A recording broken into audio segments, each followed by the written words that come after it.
আসসালামু আলাইকুম। আশা করছি আপনারা সবাই ভালো আছেন। আমরা আজকে যে বিষয়টা নিয়ে আলোচনা করব সেই টপিকটা হলো যে সৌরজগৎ এবং ভূমণ্ডল। আমরা বিগত যে লাস্ট ক্লাসগুলো আমি নিয়েছি সেই ক্লাসগুলোর ধারাবাহিক আজকের তৃতীয় পর্বের ক্লাস আমার। আমি ফার্স্ট সেকেন্ড স্টেপে দুইটা আমি ক্লাস নিয়েছি, এটার উপর আজকে হচ্ছে থার্ড স্টেপের ক্লাস, অর্থাৎ সৌরজগৎ এবং ভূমণ্ডলের উপর যে তিনটা ক্লাস, সেই তিনটা ক্লাসের আজকেরটা হচ্ছে কি আমার থার্ড ক্লাস। আপনারা যারা আজকের এই ক্লাসটা দেখবেন, আপনারা অবশ্যই আগের দুইটা ক্লাস দেখে আসবেন, তারপর আপনারা এই ক্লাসটা করতে আশা করি ভালো লাগবে। তো আমরা এই ক্লাসটা বোঝার জন্য যাদের বাসায় মানচিত্র আছে, ম্যাপ আছে, তো তারা মানচিত্রটা নিয়ে বসবেন, তাহলে ক্লাসটা বুঝতে আশা করি সহজ হবে। আরেকটা বিষয় বলে রাখি, সেটা হলো যে আমার এই টপিকটা বিসিএস এর যে প্রিলিমিনারি যে জিওগ্রাফি পার্ট আছে, ভূগোল যে পার্ট আছে, সেই পার্টের সাথে রিলেট। আরেকটা বিষয় হচ্ছে কি, নবম দশম শ্রেণীর যে বিজিএস আছে, বাংলাদেশ ও বিশ্ব পরিচয়, সেই বইয়ের তৃতীয় অধ্যায়ের টপিক হচ্ছে কি এই চ্যাপ্টারটা। এই চ্যাপ্টারটা নিয়ে আমি আগের যে দুইটা ক্লাস নিয়েছি সেটাতেও অনেক বিস্তারিত ডিটেলস অনেকগুলো বিষয় আলোচনা করেছি। আজকে আমরা যেই বিষয়টা নিয়ে জানবো সেটা হচ্ছে কি পৃথিবীর যে সার্কেল আছে, যে বৃত্ত আছে, সেটার মধ্যে যে কাল্পনিক রেখাগুলো আছে, সেই রেখাগুলো সম্পর্কে কোনটা কিভাবে অক্ষাংশ হয়, কিভাবে দ্রাঘিমাংশ হয়, আন্তর্জাতিক তারিখ রেখাগুলো কি, মূল মধ্যরেখা কি, গ্রিনিচ মান মন্দির কি, হ্যাঁ, এই সকল বিষয়গুলা আমরা আজকের এই ক্লাসটা থেকে আলোচনা করব। তো প্রথম থেকে শেষ পর্যন্ত ক্লাসটা দেখবেন, আশা করি সাথে পারলে নোটটাও তুলে নিতে পারেন। আপনি যদি খাতাপত্র নিয়ে বসেন তাহলে নোটটাও শোনার সাথে সাথে লিখে নিতে পারেন। তাহলে আমরা সরাসরি ক্লাসে যাই। ক্লাসে বোঝার আগে আপনি ডায়াগ্রামটা ভালোভাবে বুঝবেন, তাহলে আপনার ওই চ্যাপ্টারটা সম্পর্কে বুঝতে অনেক বেশি সহজ হবে। আমরা সরাসরি তাহলে ডায়াগ্রামে যাই। প্রথমত যে বৃত্ত আছে, পৃথিবীকে বলা হচ্ছে, আমরা যে পৃথিবীতে বসবাস করি সেই পৃথিবীটা অনেকটা কমলা লেবুর মতো বলা হচ্ছে। হ্যাঁ, তাহলে যেই বৃত্তটা আঁকা হয়েছে সেই বৃত্তটা যদিও অ্যাকুরেট হয়নি, তবে আমি চেষ্টা করেছি। তো এই বৃত্তকে যখন আমরা পৃথিবীর যে মানচিত্র আছে সেই মানচিত্র যদি আমরা দেখি, অথবা সেই বিষয়টা যদি আমরা হোয়াইট বোর্ডকে চিন্তা করি মানচিত্রটা, তাহলে কেমন দাঁড়াবে? মানচিত্রের একটা জিনিস খেয়াল রাখবেন, মানচিত্রের উপরের দিকটা হচ্ছে কি সবসময় উত্তর দিক, নিচের দিকটা হচ্ছে কি দক্ষিণ দিক। এই জিনিসটা আপনি খেয়াল রাখবেন। তাহলে মানচিত্রের উপরের দিক যদি উত্তর হয়, নিচের দিক যদি দক্ষিণ হয়, বাম পাশের দিকটা হচ্ছে কি পূর্ব দিক, আর ডান পাশের দিকটা হচ্ছে কি পশ্চিম দিক। তাহলে এই দিকটা important as a student of BCS candidate. আপনি অবশ্যই যদি বিসিএস ক্যান্ডিডেট হয়ে থাকেন, অবশ্যই এই জিনিসটা সম্পর্কে আপনার ডিটেলস দিক সম্পর্কে অন্তত আপনার জানা আছে, যতটুকু জানি। তাহলে প্রথমত আমরা যে বিষয়টা জানবো সেটা হচ্ছে কি, পৃথিবীটাকে সমান দুই ভাগে বিভক্ত করা হয়েছে। পৃথিবীর যে মানচিত্র আছে সেই মানচিত্র, সেই বৃত্তটাকে সমান দুই ভাগে বিভক্ত করা হয়েছে। প্রথম যে ভাগটা সেটা আমরা দেখব। প্রথম যে ভাগটা 0 ডিগ্রি বরাবর সোজাসুজি উত্তর এবং দক্ষিণ বরাবর যে কাল্পনিক রেখা অঙ্কন করা হয়েছে, সেই কাল্পনিক রেখাটাকে বলা হচ্ছে কি মূল মধ্যরেখা। অর্থাৎ 0 ডিগ্রি থেকে এই যে 0 ডিগ্রি এই জায়গা থেকে এই জায়গা পর্যন্ত উত্তর থেকে দক্ষিণ বরাবর 0 ডিগ্রি ঠিক পৃথিবীর মাঝখানে যে সোজাসুজি কাল্পনিক রেখা অঙ্কন করা হয়েছে, সেটাকে বলা হচ্ছে কি মূল মধ্যরেখা। ঠিক আছে, এবার আসি, এটা হচ্ছে উত্তর দক্ষিণ। তাহলে ঠিক একইভাবে যেটা পশ্চিম থেকে পূর্ব দিকে ঠিক মাঝামাঝি বরাবর যে কাল্পনিক রেখা অঙ্কন করা হয়েছে, সেটাকে বলা হচ্ছে কি নিরক্ষরেখা বা বিষুবরেখা বা ইকুয়েটর। তাহলে তিনটা বিষয়, পূর্ব পশ্চিম বরাবর ঠিক পৃথিবীর মাঝখান দিয়ে যে রেখা অঙ্কন করা হয়েছে সেটাকে বলা হয় বিষুবরেখা এবং নিরক্ষরেখা এবং ইকুয়েটর।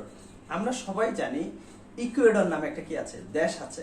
তাহলে এই ইকুয়েডর দেশের নামকরণ করার পিছনের অন্যতম কারণ হলো, এই ইকুয়েডর দেশটা হচ্ছে কি এই জায়গাতে পড়েছে, যেহেতু ওই দেশটা ইকুয়েটর বা নিরক্ষরেখা বা বিষুবরেখা বরাবর রেখাই পড়েছে, তার কারণে ওই দেশটার নাম ইকুয়েটর থেকে ইকুয়েডর নামকরণ করা হয়েছে। আর এই ইকুয়েডর দেশটা আমরা সবাই জানি লাতিন আমেরিকার একটা দেশ ইকুয়েডর। আচ্ছা, তাহলে নিরক্ষরেখা, বিষুবরেখা বা ইকুয়েডর, এই বিষয়টা গেল এবং মূল মধ্যরেখা সম্পর্কে আলোচনা করা হলো। এইবার আসি আমরা বিষুবীয় অঞ্চল বা নিরক্ষীয় অঞ্চল সেটা কোথায় অবস্থিত? তাহলে বিষুবীয় অঞ্চল যে বলা হয় সেই বিষুবীয় অঞ্চলের মূল কাজটা হলো বিষুব রেখা বা নিরক্ষরেখার আশেপাশে এই রেখার আশেপাশে যে এলাকাগুলো আছে সেই এলাকাগুলাকে এই পাশে উভয় পাশে নিরক্ষরেখার আশেপাশে যে এলাকা আছে সেই এলাকাকে বলা হয় বিষুবীয় অঞ্চল বা নিরক্ষীয় অঞ্চল। এটা একটা বিষয় গেল। তবে এই নিরক্ষরেখার উপরে এবং নিচে যখন আমরা যাব তখন আরেকটা বিষয় খেয়াল করতে হবে। পৃথিবীকে যে পূর্ব পশ্চিম বরাবর দুইটা পূর্ব পশ্চিম দিকে যে কাল্পনিক রেখা অঙ্কন করা হয়েছে, যে কাল্পনিক রেখা অঙ্কন করেছে তার উপরের দিকটা হচ্ছে কি উত্তর গোলার্ধ, নিচের দিকটা হচ্ছে কি দক্ষিণ গোলার্ধ। তাহলে দুইটা ভাগে ভাগ করা হয়েছে, উত্তরেরটা হচ্ছে কি উত্তর গোলার্ধ, নিচেরটা হচ্ছে কি দক্ষিণ, সেজন্য দক্ষিণ গোলার্ধ। প্রথম প্রশ্ন হচ্ছে কি বাংলাদেশ কোন গোলার্ধে অবস্থিত? বাংলাদেশ উত্তর গোলার্ধে অবস্থিত। আচ্ছা, আমরা যদি বাংলাদেশের অবস্থানটা দেখি তাহলে বাংলাদেশ অনেকটা এই জায়গায় অবস্থিত ধরা যায়। ঠিক আছে, তাহলে বাংলাদেশ উত্তর গোলার্ধে অবস্থিত। আমরা উত্তর গোলার্ধে অবস্থান করে বাংলাদেশ, এশিয়ার এই অঞ্চলটা। আচ্ছা, তাহলে নিরক্ষরেখা বা বিষুব রেখা থেকে যখন আমরা উত্তর দিকে যাব, অর্থাৎ এই রেখাটা হচ্ছে কি 0 ডিগ্রি, এই 0 ডিগ্রি থেকে যখন আমরা এই উপর দিকে মানে উত্তর দিকে 23.5 ডিগ্রি 23.5 ডিগ্রি বরাবর যাব, তখন আমাদের সেই রেখাটার নাম হচ্ছে কি কর্কট ক্রান্তি রেখা, যেটাকে ইংলিশে বলা হয় ট্রপিক অফ ক্যান্সার।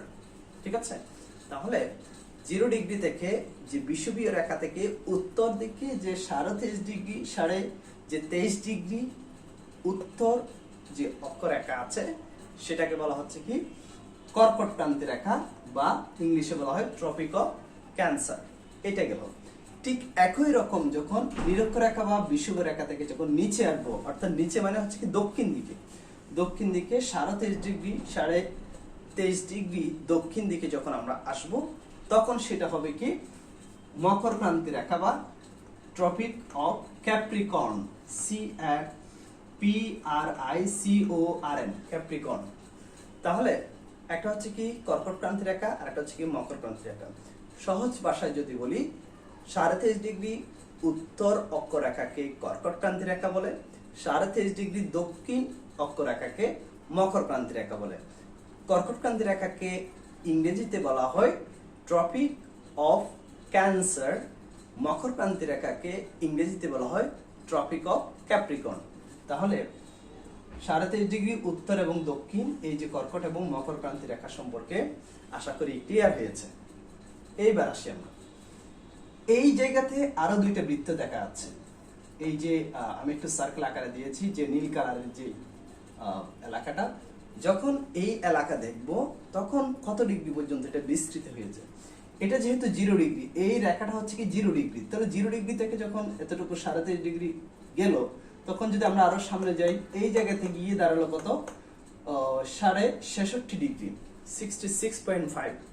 তাহলে অক্ষরেখা এবং কর্কট ক্রান্তি রেখা এবং মকর ক্রান্তি রেখা বাদ দিয়ে যখন এই রেখাগুলোর উপরে উত্তর গোলার্ধে যখন 66.5 ডিগ্রি পর্যন্ত যেই রেখা কাল্পনিক ভাবে কল্পনা করা হয় সেটাকে বলা হয় সুমেরু বৃত্ত। আর এই ঠিক একইভাবে 0 ডিগ্রি নিরক্ষরেখা বা বিষুব রেখা থেকে যখন আমরা নিচে আসবো দক্ষিণ দিকে, তখন সেটাকে বলা হয় কুমেরু বৃত্ত। তাহলে সুমেরু এবং কুমেরু বৃত্ত সংজ্ঞাটা হচ্ছে কি, যখন নিরক্ষরেখা বা বিষুব রেখা থেকে দক্ষিণ দিকে 66.5 ডিগ্রি বরাবর অবস্থান করে সেটা হচ্ছে কি কুমেরু বৃত্ত। আর নিরক্ষরেখা বা বিষুব রেখার উত্তরে বা উপরের দিকে 66.5 ডিগ্রি বরাবর যে কাল্পনিক রেখা অঙ্কন করা হয় সেটাকে বলা হয় সুমেরু বৃত্ত। তাহলে সুমেরু বৃত্ত এবং কুমেরু বৃত্ত নিয়ে আশা করি ক্লিয়ার হয়েছে। আরেকটা বিষয় বলে রাখি, এই জায়গাগুলোতে সুমেরু বৃত্ত এবং কুমেরু বৃত্তের আরো যখন আমরা নিচে আসবো, অর্থাৎ এই জায়গাগুলোতে যখন আসবো আমরা এই জায়গাগুলোতে বা এই জায়গাগুলোতে, এগুলাকে বলা হয় উত্তর মেরু আর এটাকে বলা হয় দক্ষিণ মেরু। এটা হচ্ছে কি মানে অর্থাৎ এই পৃথিবীর উত্তর দিকে সর্বশেষ যে সার্কেল আছে, সার্কেলের ওই এলাকাগুলো হচ্ছে কি উত্তর মেরু, নিচের এলাকাগুলো বা এই এলাকাটা হচ্ছে কি দক্ষিণ মেরু, যেদিকে অ্যান্টার্কটিকা মহাদেশ আছে, আর এদিকে আর্কটিক যে সাগর আছে, হ্যাঁ, যেখানে বরফের স্তূপ, অনেক বেশি ঠান্ডা শীতল অবস্থান। আচ্ছা, এই এই এই বিষয়গুলো গেল। এইবার আসবো আমরা অক্ষরেখা এবং দ্রাঘিমা রেখার সংজ্ঞাটা কি। এই অক্ষরেখা এবং দ্রাঘিমা রেখার সংজ্ঞাটা হচ্ছে কি, যখন আমরা এই যে 0 ডিগ্রি থেকে 0 ডিগ্রি যে মূল মধ্যরেখা, ও হ্যাঁ, আরেকটা বিষয় বলে রাখি, 0 ডিগ্রি কোথায় অবস্থিত, এরকম একটা প্রশ্ন আসে, যে 0 ডিগ্রিটা লন্ডনের গ্রিনউইচ মান মন্দিরের ঠিক মাঝখান বরাবর এই মূল মধ্যরেখাটা অবস্থিত। তাহলে গ্রিনউইচ মান মন্দিরটা কোথায় অবস্থিত? আমরা জানি যে লন্ডনে সেটা অবস্থিত। আচ্ছা, এবার আসি 0 ডিগ্রি থেকে যখন আমরা ডানে যাব, 0 ডিগ্রি থেকে যখন আমরা ডানে যাচ্ছি, হ্যাঁ, এই পাশে, অর্থাৎ 0 ডিগ্রি থেকে যখন এই পাশে যাব, তাহলে যাওয়ার সময় আমাকে কি করতে হবে, আমরা কিভাবে যাব? তাহলে মানচিত্র যদি আপনি দেখেন তাহলে দেখবেন 0 ডিগ্রি থেকে সামনে ডান পাশে অথবা বামে এবং ডানে 15 ডিগ্রি করে করে কিছু কাল্পনিক রেখা অঙ্কন করা হয়েছে। তাহলে এই মূল মধ্যরেখার বাইরে গিয়ে 15 ডিগ্রি পর পর অন্তর অন্তর যে উত্তর এবং দক্ষিণ দিকে যে অর্ধবৃত্তাকার রেখাগুলো কল্পনা করা হয়, সেই রেখাগুলোকে বলা হয় দ্রাঘিমা রেখা। তাহলে দ্রাঘিমা রেখার সংজ্ঞা হচ্ছে কি, উপর থেকে নিচ দিকে অথবা উত্তর দিক থেকে দক্ষিণ দিকে যে অর্ধবৃত্তাকার কাল্পনিক রেখা অঙ্কন করা হয়, সেই রেখাগুলোকে বলা হয় দ্রাঘিমা রেখা। তাহলে এই দ্রাঘিমা রেখার পার্থক্যটা কতটুকু, সেটা হচ্ছে কি, 0 ডিগ্রি থেকে 15 ডিগ্রি দূরে একটা দ্রাঘিমা রেখা, এই 15 ডিগ্রি থেকে আরো 15 ডিগ্রি দূরে আরেকটা দ্রাঘিমা রেখা। তাহলে এই ডিসটেন্সটা সবসময় 15 ডিগ্রি অন্তর অন্তর হবে। কারণ হচ্ছে কি, যখন জ্যোতির্বিদরা এটা গবেষণা করেছেন তখন তারা 1 ডিগ্রি সমান 4 মিনিট হিসাব করেছেন। তাহলে 1 ডিগ্রি সমান যদি 4 মিনিট হয়, তাহলে 15 ডিগ্রিতে কত মিনিট হয়? 60 মিনিট হয়। তাহলে আমরা 1 ঘন্টা 2 ঘন্টা 1 ঘন্টা 2 ঘন্টা 3 ঘন্টা আমরা এভাবে হিসাব করি। তাহলে ঘন্টার সময় আমাদেরকে খেয়াল রাখতে হবে যে 1 ডিগ্রিতে কত মিনিট? 60 মিনিট। তাহলে 1 ঘন্টা যে হিসাব করব সেটা আমরা কিভাবে হিসাব করব? সেটা হচ্ছে কি 15 ডিগ্রিতেই হিসাব করব। তাহলে 0 ডিগ্রি থেকে 15 ডিগ্রি পর্যন্ত হচ্ছে কি 60 মিনিট বা 1 ঘন্টা। 15 ডিগ্রি থেকে 30 ডিগ্রিতে তাও 60 মিনিট 1 ঘন্টা। এভাবে সাথে আস্তে আস্তে সামনে যেতে থাকবে এবং যেতে যেতে এটা শেষ পর্যন্ত 180 ডিগ্রি পর্যন্ত যাবে। এটা একটা হিসাব। ঠিক একই রকম 0 ডিগ্রি থেকে যখন বাম পাশে আসবে, 15 ডিগ্রি 30 ডিগ্রি 45 60 ডিগ্রি 90 ডিগ্রি এরকম আস্তে আস্তে এটাও 180 ডিগ্রি যাবে। তাহলে 0 ডিগ্রি থেকে 2 দিকে সেটা সরে যাবে যে দ্রাঘিমা রেখাগুলো। তাহলে মূল মধ্যরেখা ছাড়া, মূল মধ্যরেখা ব্যতীত ডানে এবং বামে উত্তর দক্ষিণ বরাবর যে কাল্পনিক রেখাগুলা অঙ্কন করা হয়েছে, সেই রেখাগুলাকে বলা হয় দ্রাঘিমা রেখা। এবার অক্ষরেখা কাকে বলে সেটা জানবো। তাহলে সহজ বিষয়, যদি উত্তর থেকে দক্ষিণ দিকের রেখাগুলো যদি দ্রাঘিমা রেখা হয়, তাহলে পূর্ব এবং পূর্ব পশ্চিম বরাবর কিছু রেখা আছে না, যে রেখাগুলোকে বলা হয় অক্ষরেখা। তাহলে এই যে আমি এখানে একটা রেখা অঙ্কন করে দিয়েছি বোঝার জন্য, যে এই রকম অনেকগুলো রেখা আছে, সেই রেখাগুলোর পার্থক্য হচ্ছে কি 15 ডিগ্রি করে। ঠিক আছে, সেই রেখাগুলোর পার্থক্য 15 ডিগ্রি করে। এই 15 ডিগ্রি পর পর ঠিক একইভাবে এখানে কিছু রেখা আছে, সেই রেখাগুলোকে বলা হয় অক্ষরেখা। তাহলে দ্রাঘিমা রেখা হচ্ছে কি উত্তর দক্ষিণ কাল্পনিক রেখা, আর অক্ষরেখা হচ্ছে কি পূর্ব পশ্চিম কাল্পনিক রেখা। এইবার আসি অক্ষাংশ এবং দ্রাঘিমাংশ অবস্থার বিষয়টা কি। অক্ষাংশ এবং দ্রাঘিমাংশ যখন আমরা বের করব, তখন আমাদের চিন্তা করতে হবে কি, যেই অক্ষরেখাটা দ্রাঘিমা রেখার সাথে সংযোগ স্থানে মিলিত হয়েছে, সেই হিসাবটা যখন আমরা পূর্ব পশ্চিম চিন্তা করব তখন সেটা অক্ষাংশ হবে। যখন আমরা উত্তর দক্ষিণ চিন্তা করব তখন সেটা কি হবে? দ্রাঘিমাংশ হবে। আমি আরেকবার বলছি, অক্ষাংশ এবং দ্রাঘিমাংশ তখনই হবে, কিভাবে আমরা বের করব? অক্ষাংশ এবং দ্রাঘিমাংশ বের করার সিস্টেম হলো, অক্ষরেখা এবং দ্রাঘিমা রেখা যেই স্থানে মিলিত হবে সেই স্থানটার নাম হচ্ছে কি অক্ষাংশ এবং দ্রাঘিমাংশ। তাহলে আমি কখন অক্ষাংশ বলবো এবং কখন দ্রাঘিমাংশ বলবো সেটা বোঝার জন্য আমাকে বের করতে হবে কি, যদি ওই রেখাটা আমরা যদি পূর্ব পশ্চিম চিন্তা করি তখন সেটা হবে কি, যেহেতু পূর্ব পশ্চিম রেখাটা ছিল অক্ষরেখা সেটার জন্য সেটা হবে কি অক্ষাংশ। যদি উত্তর দক্ষিণ বরাবর চিন্তা করি তখন সেটা হবে কি দ্রাঘিমা রেখা, তার জন্য সেটাকে বলা হয় দ্রাঘিমাংশ। তাহলে এই প্রত্যেক স্থানে মিলিত বিন্দুগুলো হচ্ছে কি অক্ষাংশ এবং দ্রাঘিমাংশ। তাহলে এই বিষয়টা গেল। এইবার এখানে একটা বিষয় লিখেছি, সেটা হচ্ছে কি পরীক্ষায় যে প্রশ্ন হয় 1 ডিগ্রি সমান কত মিনিট, যে 1 ডিগ্রি সমান 4 মিনিট, এটা সহজ বিষয়। যেহেতু 1 ডিগ্রি সমান 4 মিনিট আমি ক্যালকুলেশনে বলেছি, 15 ডিগ্রিতে সেটা 1 ঘন্টার কথা বলেছি, ঠিক আছে? তাহলে 1 ডিগ্রি সমান 4 মিনিট হলে 15 ডিগ্রিতে হচ্ছে কি 60 মিনিট, তার মানে 1 ঘন্টা। 180 ডিগ্রি হচ্ছে কি আন্তর্জাতিক তারিখ রেখা।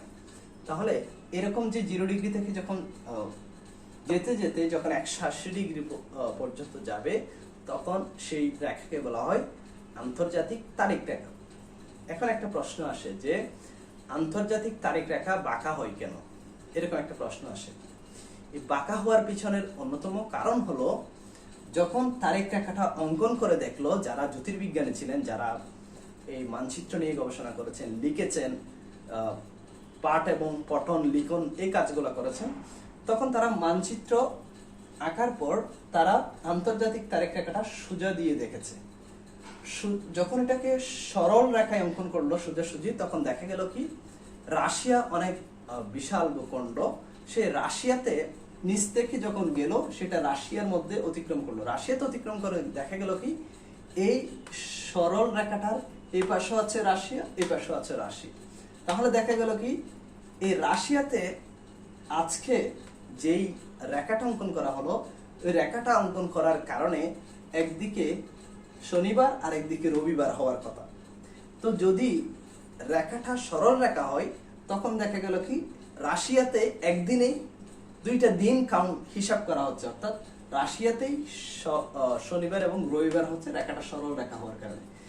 তখন বিজ্ঞানীরা কি করলেন, এই রেখাটাকে একটু সোজা নিয়ে গিয়ে একটু বাঁকা করে দিলেন। বাঁকা করে দিলেন কি জন্য?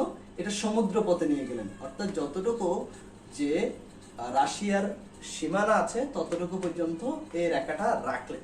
তাহলে রাশিয়ার রেখাটা অবস্থাটা যখন এতটুকু ছিল তখন এই রেখাটা একটু বাঁকা করে দিয়ে এদিকে গেল, তখন দেখা গেল কি স্থলভাগটা রাশিয়াতে পড়লো। তাহলে রাশিয়াতে একই দিন হিসাব বা কাউন্ট করা হলো। তাহলে আন্তর্জাতিক তারিখ রেখা সব বাঁকা হওয়ার পিছনে অন্যতম কারণ হচ্ছে কি আন্তর্জাতিক তারিখ রেখাটা সমুদ্র পথেই পরিচালনা করা হয়েছে, স্থলভাগকে অ্যাভয়েড করা হয়েছে। আশা করি বোঝাতে পেরেছি।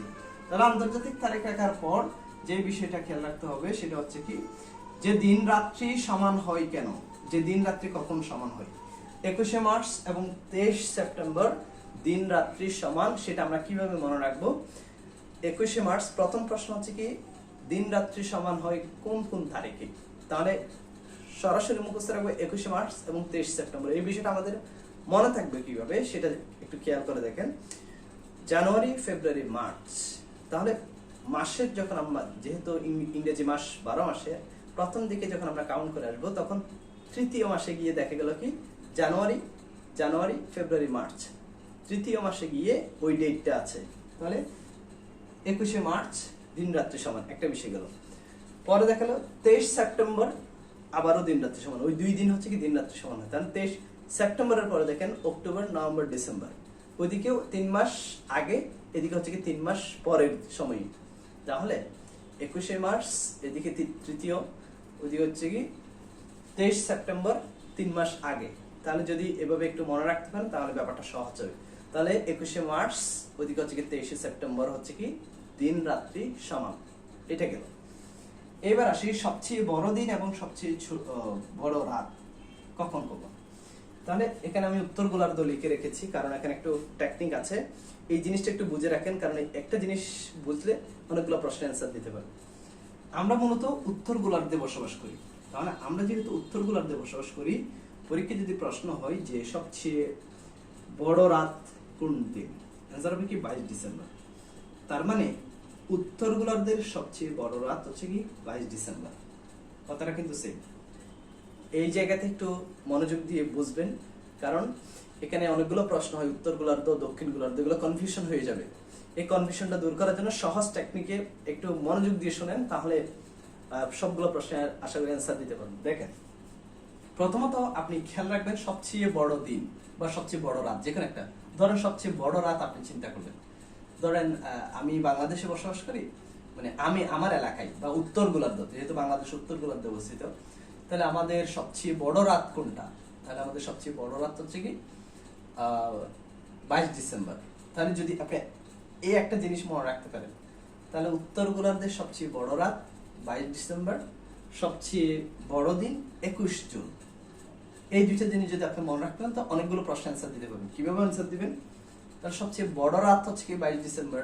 ধরুন আপনি বিয়ে করবেন, সেক্ষেত্রে আপনি বিয়ের যে দিন, সেটা যদি আপনি যে রাত, বিয়ের রাত, যে রাতটা সেটা যদি আপনি 22 ডিসেম্বর চিন্তা করেন, যে আপনার বাসর রাত, সেটা যদি আপনি 22 ডিসেম্বর চিন্তা করেন, তো সবচেয়ে বড় রাত। তাহলে বড় রাতে হচ্ছে কি 22 ডিসেম্বর। যদি আপনি আপনার বিয়ের যে বাসর রাত, সেটা যদি আপনি 22 ডিসেম্বর চিন্তা করেন, এটা দিয়ে টেকনিক মাথায় রাখেন। বড় রাত সবচেয়ে হচ্ছে 22 ডিসেম্বর, আর বড় দিন হচ্ছে কি 21 জুন। তাহলে যেই দিন বড় রাত 22 ডিসেম্বর, তাহলে সেই দিন কিন্তু সেই দিনটা হবে ছোট। 22 ডিসেম্বরটা হচ্ছে কি বড় রাত, এই কথাটার অর্থ হচ্ছে কি দিন ছোট। তাহলে পরীক্ষায় যদি প্রশ্ন হয় উত্তর গোলার্ধের সবচেয়ে ছোট দিন কখন, তখন অ্যান্সার হবে কি 22 ডিসেম্বর। কারণ বড় রাত যদি 22 ডিসেম্বর হয়, ওই দিন যদি রাতটা বড় হয়, দিনটা কি হয়ে যাবে? ছোট হয়ে যাবে। আর সবচেয়ে বড় দিন হচ্ছে কি 21 জুন। সবচেয়ে বড় দিন যদি 21 জুন হয়, তাহলে সবচেয়ে ছোট দিন ছোট রাত হবে কি 21 জুন। আশা করি বোঝা গেছে। যদি এই উত্তর গোলার্ধের এই ব্যাপারটা বুঝে যান, তাহলে ঠিক উল্টো দিকটা হবে কোথায়? দক্ষিণ গোলার্ধে। যদি উত্তর গোলার্ধের এই বিষয়টা আপনার ক্লিয়ার হয়, তাহলে ঠিক উল্টো দিকটা হবে কি দক্ষিণ গোলার্ধে। আর একটা বিষয় বলে রাখি, যদি উত্তর গোলার্ধে আপনি বুঝতে না পারেন, তাহলে আপনি আগে নিজেরটা চিন্তা করেন। উত্তর গোলার্ধ মিন্স আমরা, মানে বাংলাদেশ। তাহলে উত্তর গোলার্ধ বাংলাদেশ মানে হচ্ছে কি সবচেয়ে বড় রাত 22 ডিসেম্বর, সবচেয়ে বড় দিন 21 জুন। এই দুইটা বিষয় যদি আপনি মনে রাখতে পারেন, তাহলে অনেক বেশি ইজি হবে আর কি।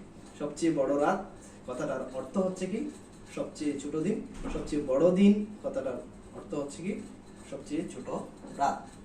তাহলে উত্তর গোলার্ধে যদি এই ব্যাপারটা হয়, ঠিক উল্টা দিক, চারটা বিষয় হবে কি দক্ষিণ গোলার্ধের ঠিক উল্টা দিক। আশা করি আমি চেষ্টা করেছি বোঝার জন্য। তারপরেও যদি আপনার বুঝতে কোনো অসুবিধা হয়, অবশ্যই কমেন্টসে জানাবেন। যদি এই যে দিন রাত বা এই ডায়াগ্রামে যদি কোনো কিছু সমস্যা থাকে, আমি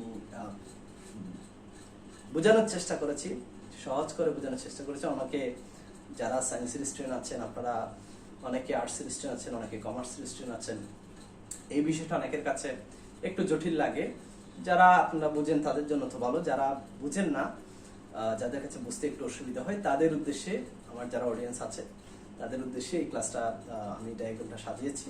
আশা করি আপনাদের ভালো লেগেছে। আর আপনারা অবশ্যই কোনো প্রশ্ন থাকলে কমেন্টসে জানাবেন, এবং ভবিষ্যতে সামনের যে ক্লাসগুলো আসবে সেই ক্লাসগুলো পাওয়ার জন্য এই ভিডিওটা দেখবেন, শেষ পর্যন্ত দেখবেন, লাইক কমেন্ট শেয়ার করবেন, সাথে সাবস্ক্রাইব করে রাখবেন। পরের ভিডিওস পর্যন্ত, পরের নতুন ক্লাস পর্যন্ত আপনারা সবাই ভালো থাকবেন, সুস্থ থাকবেন।